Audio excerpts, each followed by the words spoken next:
The truth is that racism absolutely does hurt everybody. When we think about it in a broader societal context of the destruction that discrimination does and all that we lose, including white people, because we're trying to keep people out of the process.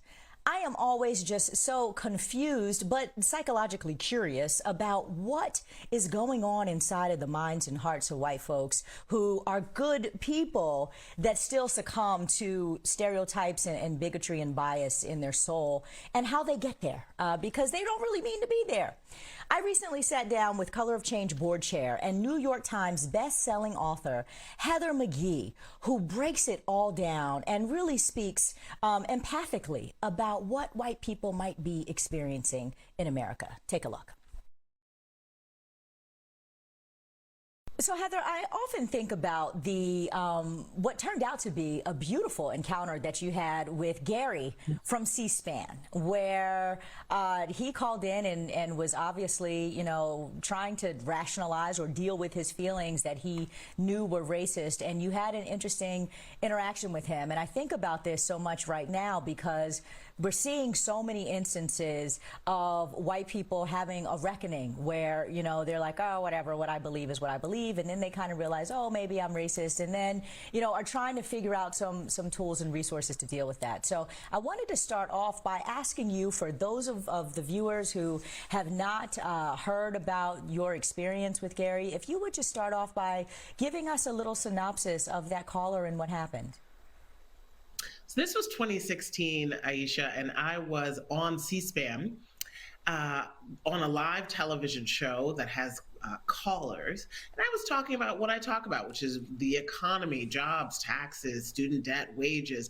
And yet I'm a Black woman, right? So race is always on the agenda. And so one of the callers called in and identified himself as Gary from North Carolina. And his first words were, "I'm a white male and I'm prejudiced." Now, Aisha, this is live television, right? So I just have to react in the moment, listening to hear him talk about Black men and drugs and gangs and crime. And I'm like, oh, okay, here we go. But, you know, you got to fix your face, right? Fix your face. And I'm listening, but I hear something in his voice. And by the end of his comment, he says, but I want to change. And I want to know what your guest, meaning me, can what advice she can give me to help me become a better American. So when he said that, honestly, something cracked open in me. And I thought, you know what, this is an opportunity. He really wants to change. And he knows that somehow being less racist will make him a better American. And I can get with that. So I said, thank you for admitting your prejudice, because so few people do, and it's very powerful to do that. And then I gave him some tips about how he could sort of integrate his life and unlearn some of the brainwashing that people have in this society of all backgrounds, frankly, the anti-Black brainwashing that goes on. And so that exchange between Gary and me went viral. It was seen tens of millions of times. I ended up meeting Gary, and he ended up really going on a path in his own life to become less racist. Now, I learned some things about where racist ideas come from, right? From my friendship with Gary, my racist caller, that I think are very relevant to what's going on today.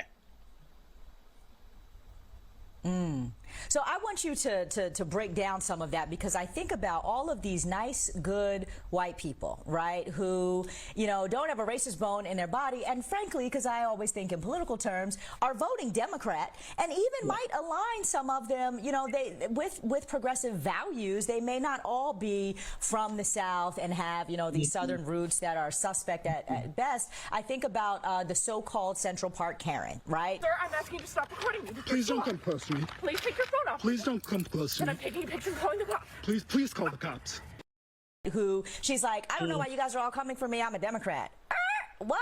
And then I think about, you know, the white women in their tears, the lady who has the meltdown, complete meltdown in the lingerie store, and then the white woman who just completely almost assaulted, but like freaked out on a boy because she said he stole her phone and got the hotel manager to apprehend the boy, and his father was there, and it turns out it wasn't her phone in the first place. But these are, you know, white people who, with all intents and purposes, probably wouldn't start off like Gary and say, well, I'm so-and-so, and, well, I guess I'm racist because I think these things. And I wonder, you know, what are some of your learnings about what's happening inside of white folks as they are dealing with Black people, that they react so viscerally?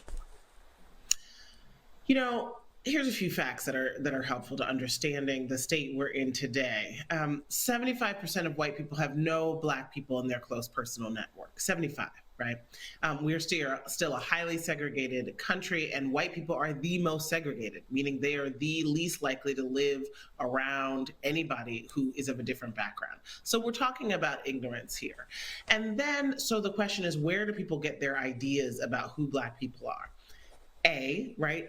Generations of racist stereotypes, all of them, virtually all of the anti-Black stereotypes that are in our culture today were created deliberately in order to rationalize slavery and Jim Crow, right? The idea that Black people are lazy, created as a justification for then chaining people, torturing them to force them to work, right? You have to have the idea that Black folks wouldn't want to work on their own. They're just too lazy, so they have to be enslaved in order to do so.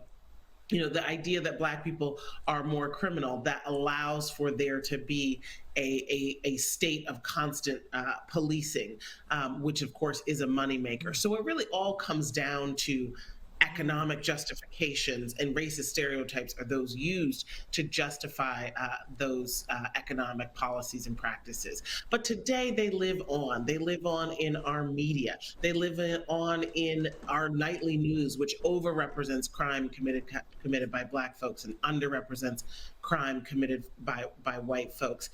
It lives in the idea that Black people are more criminal when, in fact, if you control for poverty, crime rates are the same, rural, urban, suburban, right? It's really about poverty. And so when you look at all of these issues and you think about how rife our society and our cultural programming is with these stereotypes, that's underneath the surface. But then, of course, you have Beyonce and Jay-Z, you have all these interracial ads for Crest toothpaste and Tide, right? Oh. You've got this sort of weird thing where there's both all these subterranean anti-Black stereotypes, and then, according to recent research out of the University of California, we're more likely today in the most streamed TV shows, particularly by young people, to see Black people as being successful. Right, because there's sort of been this kind of wishful thinking, right, and maybe this sort of liberal Hollywood view of trying to present the world they want to see and to avoid negative stereotypes in some of the kind of fiction TV. And so there's this weird thing that's going on where white Americans overestimate how successful Black people are doing and how narrow the racial gaps are, sort of how much progress there's been economically. And yet there is still very deep and visceral and emotional fear of the Black other. And that's where you get these sort of liberal folks having this sort of cognitive dissonance between what they know they're supposed to think, meted through the ignorance of not actually having very diverse social circles. And then once an interaction that is full of conflict, misunderstanding comes into play, the lizard brain, right, the unconscious comes out, and it's all of those deep, deep stereotypes. Oh my God, you just literally broke down the psychology of whiteness. Holy cow, Heather. So, well, there's more. There's more to I'm it. listening. Tell me more. Yeah. Well, there's more to it in the sense that, listen, racism is the original wound in our society, and yet somebody keeps salting it, right? So if you think about in whose interest it is for there to be these anti-Black narratives, these anti-immigrant narratives. It is in the interest of people who want to see white Americans vote against their own economic interests, as I write about in my book, The Sum of Us, want to see Black, brown, and white people divided, even when we have a lot materially in common, even though we all want clean air, clean water, universal childcare, healthcare, right? Better funded schools. Those are things that all of our families want. There is a vested economic and political interest in creating this us versus them mentality, right?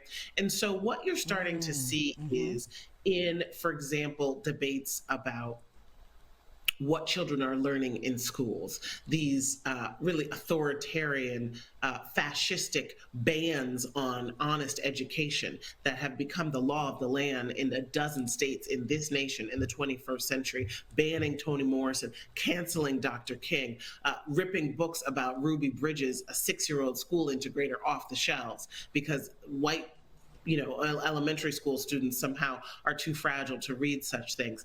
That's really about a core narrative of us versus them, of a fear that white elites, and in this case, it really is a conservative electoral strategy, are trying to drive into the heart of particularly white suburban parents, right? They're not going to the far right on this. They're really trying to cleave away white suburban parents from the multiracial coalition that has put Democrats in power. And they're trying to say, fear this integrated public school. Don't trust your vulnerable white children in these spaces where they'll be learning from woke teachers, that they'll be learning alongside Black and brown children, because it's us versus them. It's our history that makes us the hero, or it's their history that makes us the villain. And of course, the truth is a lot more complicated than that. And we've got to trust young people to know the truth when they see it. We've got to arm them with the kinds of history that gives important lessons about the kinds of racism and scapegoating that's still going on today. And so we've got to fight back against that. But that's really what's going on. It's us versus them, that ultimately the beneficiaries of that are sort of right-wing political and economic elites who want to rig the economic system in their favor. And that is the sum of us. Heather McGhee, brilliantly breaking it all down. I so appreciate you. Make sure that you grab her book, The Sum of Us, What Racism Cost Everyone and How We Can Prosper Together. Heather McGhee, thank you so much for joining me on Amplified. This was awesome, as always. Appreciate you. Thank you, Aisha.